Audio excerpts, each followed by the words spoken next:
How's it going, everybody? Chris Cards back through the mail. Monday, 5 returns for you today. Our very first coming back from the North Carolina area. And we've got Mr. Burke here on the letter of request. We're looking at Leo Burke. We start off with some vintage.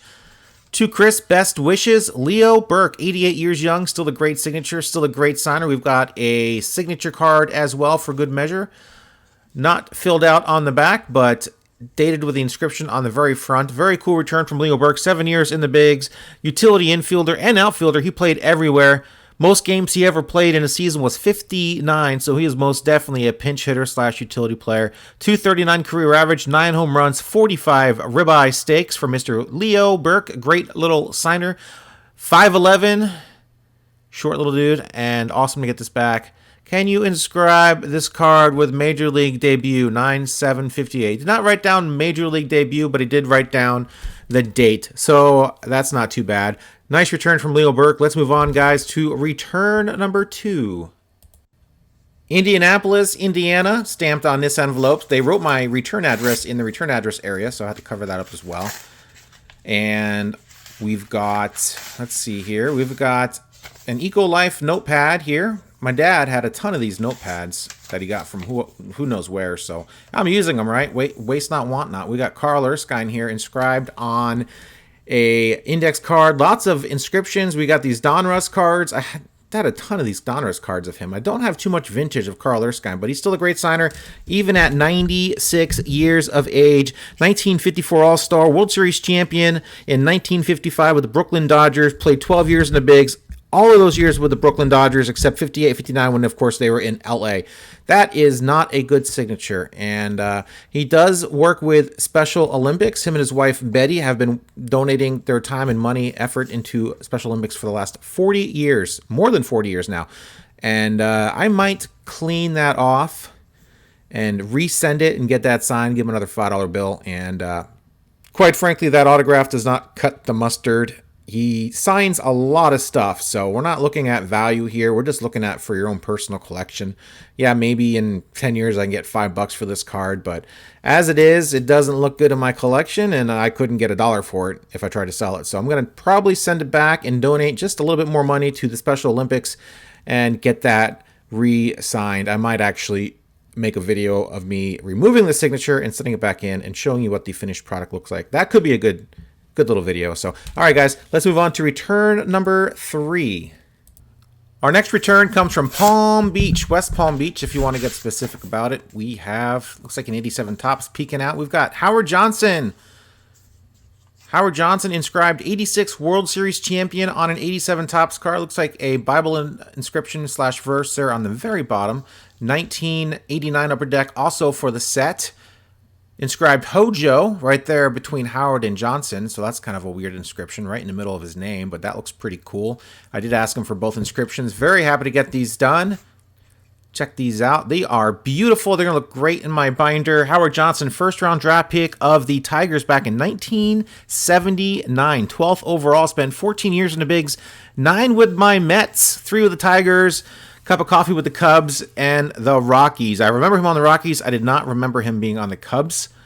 In 1991, he had 38 bombs and 30 stolen bases. Of course, he's got that 30-30 club card. I think it's in, 90, is it in Topps? Maybe it's a Topps card. I'm not sure anymore now that I'm thinking about it.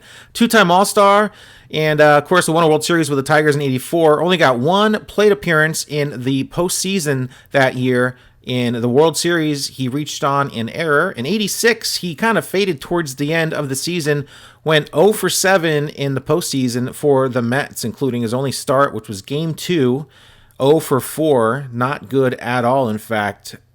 Struck out in a crucial situation, put the Mets down 0-2 against the Red Sox. Ended up winning the World Series, of course, that year at the age of 25. Already had 2 rings under his belt. Howard Johnson did not sign for a long time. Now he is signing for a little bit of money, $10 a card. He recently moved, so this is his very up-to-date address. He is now signing again, $10 a pop. Very happy to get these back signed for the set. I, of course, have a couple more cards I need to get sent for my sets for him as well. So not done with Howard Johnson. Just wanted to send 2 cards off the bat here and get them inscribed and send probably 2 more cards and try to get them inscribed as well. Very happy to get this back from Hojo. Love it. Let's move on, guys, to our next return.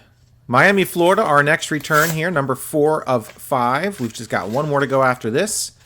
And looks like another 87 Topps card. It is. It's Bill Gullickson. Bill Gullickson as a red. Of course, he was a first-round draft pick of the 1977 draft by the Expos. Second overall pick. Finished second in the Rookie of the Year ballot in 1982. Steve Howe had a great year, 10-5 with a 3 ERA in 1980. Had 18 Ks as a rookie, which was a rookie record until Kerry Wood broke it with 20 Ks in 1998. Helped lead the Expos to their only divisional championship in 1981. Great return from Bill Gullickson. Looks like I asked him for an inscription. I did not get it. At least I tried. Of course, I could have gone for a first-round inscription as well. 87 Fleer, 88 Donruss there. Had a cup of coffee with the Yankees, in fact. Dennis Rasmussen was traded to the Reds for Bill Gullickson, both good signers. And I had a Yankee card I had to get signed. Love him or hate him, if you got a Yankee card and you got a TTM guy, you might as well send it off and get that Yankee card signed. It looks good.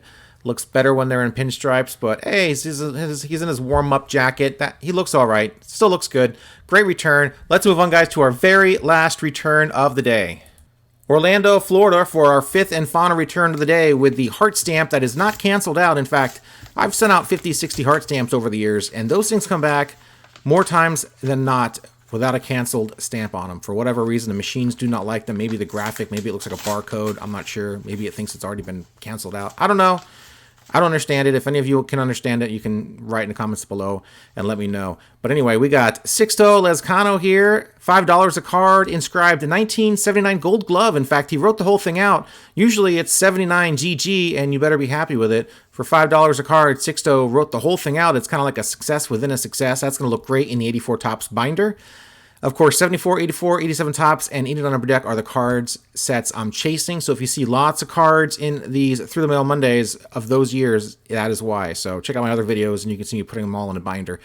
Pretty fun little project. Sixto Les Kano signed in 1970 with the Brewers at the age of 16, and in all of his trading cards after that, he still looked like he's 16. Always got that baby face. Really cool to get Mr. Sixto Les Kano back. 12 years total in a big. Member of the Milwaukee Brewers Wall of Fame. Awesome success from him. Great 5 successes today. Put in the books, guys. Through the Mail Monday. Let's go. Look at that. Bill Gullickson, Sixto Les Kano. We've got Carl Erskine, Howard Johnson. Erskine, a legendary signer. Very happy to get all these guys back. Very gracious for all these guys to take their time, even though I think I spent money on dang near all of them except Leo Burke. Very nice to get these back. And I'm doing this on Wednesday. Just got done watching the Mets take 2 or 3 from the Dodgers. That was not, I was not expecting that, especially when Mad Max got thrown out in like the 3rd or 4th inning. So happy to do that. Reason why I'm doing this on Wednesday, I told you guys last week I probably wasn't going to the Giants-Mets weekend series in San Francisco, and I lied. I am going. I got tickets for Friday, Saturday, and Sunday. Me and my wife are going to have a great little vacation. If you guys follow me on Instagram at ChrisCards86, you will see some of the photos probably I threw up, and you can check those out, and you will already know that I'm taking this little trip, and I'm so excited. Now, let's see what we're doing for seats. Man, you know, it's good when the Giants aren't that good. The seats are pretty cheap, so we got pretty good seats all the days. I wanted to sit in different parts of the park, as we usually do, and so on Friday, we're leaving Thursday, so we're getting there Friday. We're going to Friday night's game. We're going to be sitting on the first base side, front row, kind of by first, maybe a little past first. I don't know. I'll take a picture and I'll show you where it is. You guys can see on Instagram. I might even do a video, a short or something. I don't know. I'm trying to think of what I can do while I'm down there to kind of take you guys along with me and check out the whole Giants and Mets scene. So looking forward to that. Might do a video or something. I don't know. Don't hold me to it. I have no idea. But if I did it, you've already seen the video, so this is not a surprise to you. So then Saturday's game, that's going to be a Fox game. That's going to be at a 1 o'clock, I think. And I got tickets front row, left field bleachers, premium bleacher seats.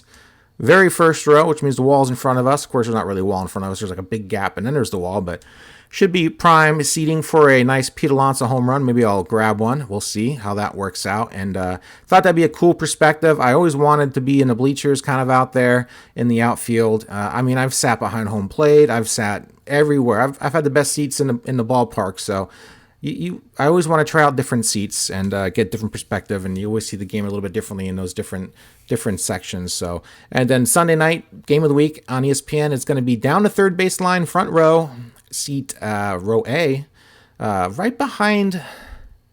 I think we're right on the field. The dugout seats might be in front of us. I could not find any dugout seats, so I did not get those. If you look at my shorts video, the last time I went to a Giants game last year, I saw the Giants and the Phillies, which included a Wilmer Flores walk-off home run in the ninth, which was awesome. And I sat right behind the dugout seat, so I think I'm doing that again. It's going to be the very first row this time, though. And looking forward to that there on the third base side. First base side with the Mets, and then the third base side on Sunday with the Giants. And looking forward to seeing my Mets play. I haven't seen the Mets play since the Mets and the Padres. And I've got videos on that too. I've got a live video, in fact, from that game. If you look back in my archives to my live videos, I think I took some live video. Didn't come out very good because of the connection, and the video quality was terrible, so I won't be doing that again, but I might take a little short video or two of the weekend and put it together and show you some of that stuff, either on this Through the Mail Monday. Well, not this Through the Mail Monday, because I'm recording it before I'm going to the game, so maybe next week's I'll do it. So I'm looking forward to that, getting really excited about it, and I need to wrap this up. I've already gone on too long enough, but as you can tell, I'm pretty excited about it. So we're going to walk the Golden Gate Bridge. That's something we tried to do last time, but we just ran out of time. We're going to do the walk-in of the Golden Gate Bridge. We did a lot of touristy stuff last time that we don't have to do again this time, so I'm trying to find some other cool things to do in San Fran. You know what I'm really excited about? I'm really excited about the fact that these games are going to be about 3 hours, maybe a little less than 3 hours, and it's really kind of cool to plan around the game being 3 hours as opposed to not really knowing when the game's going to end. And I know I'm a traditionalist, but I like the pitch clock. And, if you left these players to their own devices, these games would be 9 hours long, and they'd be screwing around 15 minutes between pitches, doing all sorts of crazy crap out in the standing outside the box, calling timeout, playing games. Like, good grief, get in there and hit. And eventually, hopefully, we won't even know there's a pitch clock, because the game will be back to the 70s when players just stood in the box and took their cuts and stuff. So I'm all for the pitch clock. I'm a full supporter of it, and even taking these trips like that and kind of knowing we're not going to, I'm going with my wife, who's a big baseball fan. In fact, she really wanted to go. She kind of talked me into it. Well, she wanted to go, and when she said, I really want to go, I'm like, okay, we're going. But I wasn't planning on going just because we've been to Vegas each of the last 2 weeks, and now we're going to San Fran. So a lot of stuff going on, but she wanted to go. I'm like, all right, that's awesome. She loves baseball. She loves the Mets. So she's got her Conforto jersey, and I have my DeGrom hoodie that my buddy just got me. He's like, I got a great deal on it. It was like $10. I'm like, that thing's awesome. And then I look on the back of it, I'm like, it's got DeGrom's name. Of course it was cheap. They're getting rid of these. No one's wearing these, but I'm wearing it because that's all I got, and a Mets hat maybe. So that'll be fun. I can't wait for this weekend, or I guess last weekend for you guys watching this on Monday. But that's what's going on. Looking forward to it. Conforto and Conforto's on the Giants, but I think he's hurt right now, so he probably is not playing, which is a bummer. But we got Flores and J.D. Davis on that team. It's like the mini Mets of the West here. So really looking forward to this weekend, and I'll share whatever I can with you guys. Maybe I'll throw some pictures up or some videos up next Monday's TTMM number 223. So anyway, hit that subscribe button. I do these every week. I do these Through the Mail Monday videos every single week, and I do other videos throughout the week, usually updating my autograph sets and stuff like that. So thanks for joining me, guys. Hope everyone enjoyed this video. See ya.